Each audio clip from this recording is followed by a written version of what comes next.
प्रेममय परम दयाल श्री श्री ठाकुर अनुकूल चंद्र श्रीमुख निषुध बाणी ग्रंथ नारायण ओडिया पाठ। एक पात्र आहार अनेके मिली एक पात्र आहार करिब नाही बरं एक संगे आहार करिब। जदि प्रयोजन विचार कर विवेचना कर एक पात्र आहार अनेक रोग संक्रमित हुए। यह बहु देखा जाइछि।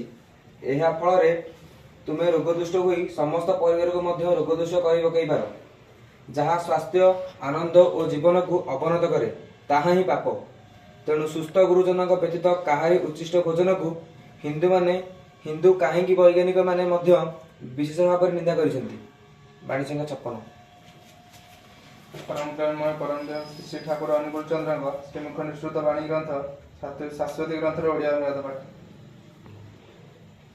धृति जार जेपरी शिथिल विच्छिन्न धर्म मध्य तार सेपरी क्षीण पुणी शिष्ट जेपरी धृति धर्म मध्य सेहीपरी सक्रिय और भूतिशील। बाणी संख्या 199। नारी नीतिर 56 नंबर बाणी रे कहउछंती एक पात्र रे आहार। ये विषय रे मु बहुत थर कहिछि पुणी थर कहउछि। एक पात्र रे आहार जो पिला माने कहउछंती से माने सुनो। अनेक मिली एक पात्र रे आहार करिब नाही बरं एक संग रे आहार करिब। बहुत पिला मिसी गोटिए थाली रे बा गोटिए पात्र रे आहार करिब नाही बरं एका संगे बसी समस्ते खाइबा कथा। जदि प्रयोजन विवेचना करो जदि एई कथा को प्रयोजन विवेचना करूछो ठाकुर निजे कहउछंती एक पात्र रे आहार रो अनेक रोग संक्रमित हुए। यह बहु देखा देछि बा बहु देखा जाइछि। यह फल रे तुमे रोग दुष्ट होई समस्त परिवार को मध्य रोग दुष्ट करि पकाई पारो। जहाँ स्वास्थ्य आनंद और जीवन को अवनत करे ताहा ही पाप।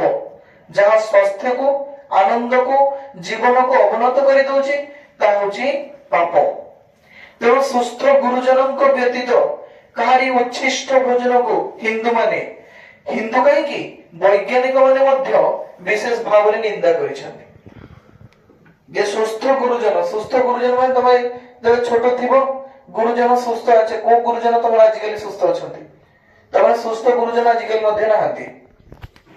तेणु करी कार उच्छिष्ट माने ऐठा भोजन को केवल हिंदू माने नुहे बरं वैज्ञानिक माने मध्य विशेष भाव में निंदा करिसेंती। तेणु करी एक पात्र रे आहार करिवाटा एकदम अनुचित। बहुत लोग भाबंती एक पात्र रे आहार करले मते संपर्क कम बढ़िबो रोगटा अधिक बढ़िबो बरं एका संगे समस्त बस अलग अलग थाली रे आहार करो।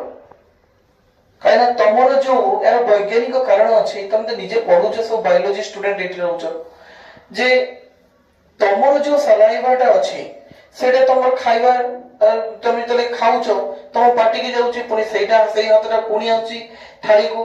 तो एटा गोटे जितला हम भोजन करूछे सेगुडा आद्र माने सुखिला भोजन न सेगुडा भात खाउछे कि खीरी खाउछे कि कोन गोटे खाउछे। तो सेही जो तमर जो रोगर बैक्टीरिया तम भीतर अछि ता भीतर डिफरेंट थाई पारे। तो या पर ट्रांसफर होछि मो खाइली पुनी भातरे हाथ मारली तो मोर ए बैक्टीरिया भात रे प्रवेश कला तो सेहीटा जाई कि संगे कोन कला से ता रोगटा मो भीतर को चली आसी पारे मोर रोगटा ता भीतर को चली जाई पारे। यार मो निजे परीक्षा करके देखिछि कहिले हुए तो खराब होबो मु प्रॉपर कहिबिनी। थरे कोन हिछि कॉमन रूम रे गोटे मैडम को ठंडा धरी तो ठंडा धरला परे मैडम माने सब मिसिकी खाती एक पात्र रे खाती। तो मु भी बहुत थर देखिछि एनपी सर से खाती तो एनपी सर जूलॉजी पढ़ाती तुम जानिछो तो से भी जानिछंती जे छोटा भूल बोली से भी ठाकुर को देखि तो एमती रे भी से तार जूलॉजिकल फैक्ट भी जानिछंती। तथापि सार को मोर कथा हो जे सर देखंतु ए मैडम जनकर ठंडा धरछि आ से नाक टाणुचंती केते देह खराब और तांकर थाली रे आ दुई जण खाउचंती। मो काने रे सर कहउचंती सर देखिबा बाबू काली की परदिन देखिबे एकर से ठंडा धरि जेतियो कहले हो हेई भी पारे हां भी ना मोर भी विश्वास था ठाकुर कहछन। एमा विश्वास करो ता परदिन तीन जण बसी के कमन रूम रे नाक टाणुचंती सब गोटे रुमाल धरिगिरी माने तीन जन को ठंडा धरी जाइछि। केमिति जे जनकर सिवियर ठंडा धरिथिला ताकरी पात्र रे आ दुई जन आहार करिसेंती ଯାହାଦ୍ୱାରା ଏ ରୋଗ ସଂକ୍ରମିତ ହେଇ 3 ଜଣ ଆଫେକ୍ଟେଡ ହେଇଛନ୍ତି ହେଇକି ବସୁଛନ୍ତି। ତ ଇଏ ହଉଛି ଆମେ ଯେତିକି ସମ୍ପର୍କକୁ ତିଆରି ନ କରିପାରୁଛେ ସେତିକି ଆମ ରୋଗକୁ ତିଆରି କରୁଛେ। ସେଇଥିପାଇଁ ଠାକୁର କହିଲେ ଏକ ପାତ୍ରରେ ଆହାର କରିବା ଏକଦମ ଅନୁଚିତ। ଆମେ ପ୍ରାୟତଃ ଦେଖିଛେ ଓଡିଶାରେ ଗୋଟିଏ ପୁରୁଣା ପରମ୍ପରା ରହିଛି ଯେ ପ୍ରାୟ ସମସ୍ତେ ମିଶି ଗୋଟିଏ ପାତ୍ରରେ ଆହାର କରନ୍ତି। ଗୋଟେ ଥାଳି ହେଇଥିବ, 2 ଯା ମିଶି ଖାଉଥିବେ, ନହେଲେ ବିଭିନ୍ନ ଲୋକ ସାଙ୍ଗସାଥି 5ଟା 6ଟା 7ଟା ଯେମିତି ପଡିଥିବେ ସେଇ ଗୋଟେ ଖାଦ୍ୟ ଥାଳିରେ। ତ ଏଇଗୁଡାକ ନୁହଁ, ଏଗୁଡାକ ସ୍ୱାସ୍ଥ୍ୟ ଆନନ୍ଦ ଓ ଜୀବନକୁ ଅବନତ କରିଦିଏ। ତେଣୁକରି ଏଗୁଡିକ ସବୁ ପାପ। ପାପ କାହିଁକି ନା ଏଗୁଡା ସ୍ୱାସ୍ଥ୍ୟକୁ ନଷ୍ଟ କରିଦିଏ। ସପ୍ତାହର ପରିପୋଷଣ ଯାହା ତାହା ଧର୍ମ। ଏ ସପ୍ତାହକୁ ଯିଏ ପରିପୋଷଣ ଦିଏ ସେଇଟା ହଉଛି ଧର୍ମ। ତାହେଲେ ଆମେ ଯଦି ସପ୍ତାହକୁ ପରିପୋଷଣ ନ ଦେଇ ପାରିଲେ, ସପ୍ତାହକୁ ବିଧ୍ୱସ୍ତ କରିବାର ଷଡଯନ୍ତ୍ର କଲେ, ତାହେଲେ ଆମର କୋଉଠି ଧର୍ମ ହେଲା? ତେଣୁକରି ଚେଷ୍ଟା କରିବା ସମସ୍ତେ କଣ ଏକ ପାତ୍ରରେ ଆହାର ନ କରି ସମସ୍ତେ ଏକା ଜାଗାରେ ସାଙ୍ଗ ହେଇକି ବସି ଅଲଗା ପାତ୍ରରେ ଆହାର କରିବା।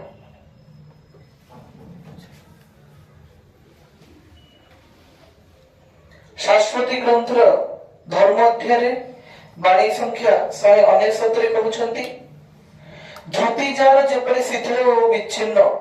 ଧୃତି କଣ? ଧାରଣ କରି ରଖିବା ଠାକୁରଙ୍କୁ, ବୁଝିପାରୁଛ ନା ନାଇଁ? ଆଉ ଏଇ ଯୋଉ କେବଳ ଠାକୁର ନୁହଁ, ସତ୍ ଜିନିଷକୁ ଧାରଣ କରି ରଖିବା। ଏ ଯାହାର ଯେତେ ଶିଥିଳ, ଯାହାର ଯେତେ ବିଚ୍ଛିନ୍ନ, ଯାହାର ଯେତେ କମଜୋର, ସେ ଧର୍ମ ମଧ୍ୟ ତାର ସେପରି କ୍ଷୀଣ। ଯାହାର ଧରି ରଖିବାଟା ନାହିଁ, ଯାହାର ପରମ ପିତାଙ୍କ ସହିତ ଆଟାଚମେଣ୍ଟ ନାହିଁ, ଯାହାର କୌଣସି ଗୋଟେ ଶ୍ରେଷ୍ଠଙ୍କ ପାଖରେ ଆଶ୍ରୟ ନାହିଁ, ତାହେଲେ ଧର୍ମ ତାର ତା ପାଖରେ ସେତେ କ୍ଷୀଣ। ପୁଣି ଶିଷ୍ଟ ଯେପରି ଧୃତି, ଧର୍ମ ମଧ୍ୟ ସେପରି ସକ୍ରିୟ ଓ ବୃଦ୍ଧିଶୀଳ। କହୁଛନ୍ତି ଯେ ତୁମର ଧୃତିଟା, ଏଇ ଧାରଣ କରିବାଟା, ଏଇ ପରମ ପିତାଙ୍କୁ ନେଇ ଚାଲିବାଟା ଯଦି ଠିକ ଭାବରେ ଅଛି, ଶିଷ୍ଟ ଅଛି, ଧର୍ମ ମଧ୍ୟ ସେହିପରି ସକ୍ରିୟ ହୋଇ ଉଠିଛି। ଧର୍ମ ବି ତୁମ ପାଖରେ ସେତେ ସକ୍ରିୟ ହୋଇ ଉଠିବ, ନିଷ୍କ୍ରିୟ ନୁହଁ। ବହୁତ ଲୋକ ଦୀକ୍ଷା ନେଇଛନ୍ତି, କିଛି କରୁନାହାନ୍ତି, ସେମାନଙ୍କର ଦୀକ୍ଷା ନିଷ୍କ୍ରିୟ ହେଇଯାଇଛି, ନିଷ୍ପ୍ରଭାବ ହେଇଛି। ସେଥିପାଇଁ ଠାକୁର କହୁଛନ୍ତି ଇଷ୍ଟଭୂତିର ଦୀକ୍ଷା ବଞ୍ଚେ, ଶରୀର ବଞ୍ଚେ କର୍ମେ, ସଦାଚାର ସମାଜ ବଞ୍ଚେ, ଜୀବନ ବଞ୍ଚେ ଧର୍ମେ। ତ ଇଷ୍ଟଭୂତି ଯିଏ ନ କରୁଛି, ଠାକୁରଙ୍କୁ ଯିଏ ନ ମାନୁଛି, ତାର ଦୀକ୍ଷା ବଞ୍ଚିକିରି ନାହିଁ। ସେ ସତ ନାମ କରୁ ଆଉ ଯାହା ବି କରୁ, ତାର ଦୀକ୍ଷା ବଞ୍ଚିକି ରହିବ ନାହିଁ। କାହିଁକି ନା ତାର ଦୀକ୍ଷାରେ ଇଷ୍ଟଭୂତି ନାହିଁ, ଯଜନ ନାହିଁ, ଯାଜନ ନାହିଁ, ସଦାଚାର ନାହିଁ, ପ୍ରାର୍ଥନା ନାହିଁ। ସେ ଗୋଟେ ନାମ ନେଇଥିଲା ତ ନେଇଥିଲା, ଆଉ କେତେବେଳେ କେମିତି ଗୋଟେ ବ୍ୟବହାର କରୁଥିବ, କେତେବେଳେ କଣ ଗୋଟେ କୋଉ ଶ୍ରାଦ୍ଧ କର୍ମରେ ବସିଥିବ କି ବାହାଘର କର୍ମରେ ବସିଥିବ, ସେତେବେଳେ ପଚାରୁଥିବେ ଗୁରୁ ମନ୍ତ୍ର ଜପ କର। ସେତେବେଳେ ଟିକେ ମନେ ପଡୁଥିବ, ନାଇଁ ଏ ଗୁରୁ ମନ୍ତ୍ର କଣ ଥିଲା, ଯଦି ମନେ ପଡିଲା ପଡିଲା, ଯଦି ମନେ ନ ପଡିଲା ଜୟ ଗୁରୁ ନହେଲେ ଅନୁକୂଳ ଚନ୍ଦ୍ର କହିକି ଶେଷ କରିଦେଲେ, ସରିଗଲା କଥା। ତ ଏମିତି ହେଇଗଲେ ଜୀବନଟା ବିଧ୍ୱସ୍ତ। ସତ ସହିତ ଯୁକ୍ତ ଯିଏ ନୁହଁ, ସେ କେବେ ହେଲେ ସତ ହେଇପାରିବ ନାହିଁ। ଧର୍ମ ସକ୍ରିୟ ହେଇପାରିବନି ତା ଭିତରେ, ବିଭୂତିଶୀଳ ହେଇପାରିବ ନାହିଁ।